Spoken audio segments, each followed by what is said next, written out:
Thank you. Thank you, Mr. President. Thank you very much. Good afternoon, everyone. Thank you, Mr. President, for your confidence in me, and thank you to the panel for the recommendation. I accept with gratitude the opportunity to serve as National Director of Public Prosecutions. My only obligation is to serve the country with humility and with dedication to the best of my ability. Each one of us, no matter where we are, must be ready to sacrifice the necessary to fight the good fight.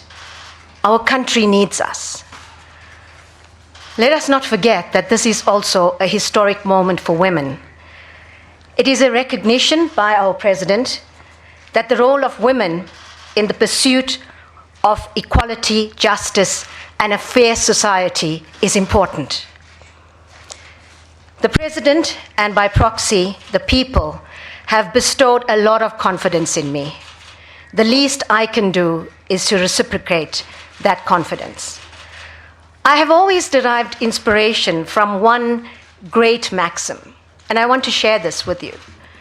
To strive, to struggle, not to succeed. Hear me on this.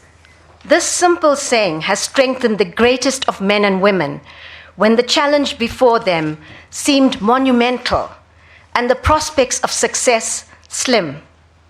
In this context, not to succeed would mean never be concerned about the result of your action, as long as you are clear about your goal and you are willing to unwaveringly perform the perfect action in the interest of society and in the interest of justice. Great men and women like Nelson Mandela, Albertina Sisulu, and Mahatma Gandhi did it. I can only follow their lead, and I appeal to you, the people, to give me the strength to achieve it. Poised as we are, a people and a nation, upon the precipice of corruption and a state of capture, let us not succumb to despair at the thought that the challenges we face are insurmountable. Each moment in time carries with it the full weight of the past and also the lightness of hope for the future. We must recognize that challenges have always existed and they will continue to exist.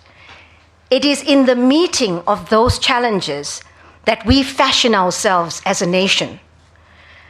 The diamond is made beautiful and lustrous by constant buffeting and polishing.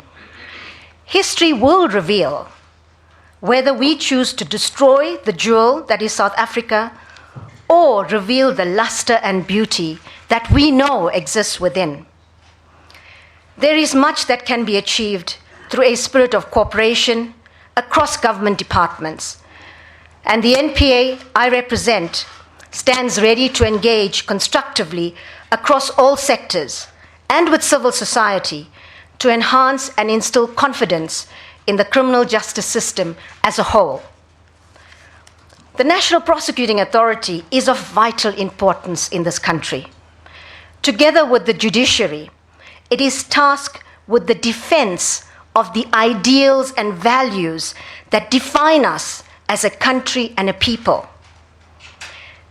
They are instruments by which the state achieves service to the ideals of justice as represented by the Constitution. The yardstick of our development as a nation is the devotion to these ideals by the organs and arms of state and all who serve in them. Noble is the lot of a civil servant. Prosecutors everywhere, the lawyers for the people that you are, know that today you have the National Director behind you, as long as you never sacrifice these ideals. Let this support extend to every corridor a prosecutor might tread upon, the turn of every door she might pass through, and the creak of benches in courts across the land. Today, your NDPP stands with you, And together, we stand for justice and the nation. This support, however, is not given unconditionally. Enough has been said elsewhere on crises and divisions within the NPA. Suffice it to be said here that those elements within and without who insist on frustrating the ends of justice and ultimately the nation will not be tolerated. We in the National Prosecuting Authority have important work to do, which includes devoting our efforts to holding accountable those who have corrupted our institutions, who have betrayed the public good and the values of our Constitution for private gain, especially those in the most privileged positions of government and corporate power. My experience as a career prosecutor has revealed the rule of law reigns supreme. The work of the NPA will be underpinned by strong governance principles and independence, as guaranteed in the Constitution. It is a non-negotiable that the country has absolute confidence in the work of a credible NPA. I want to conclude by saying thank you once again for this confidence in me. The NPA will serve the Constitution and the people of South Africa. I know it won't be easy, but with your support, I know we will all succeed. There is a lot of work to be done. Thank you. Wonderful.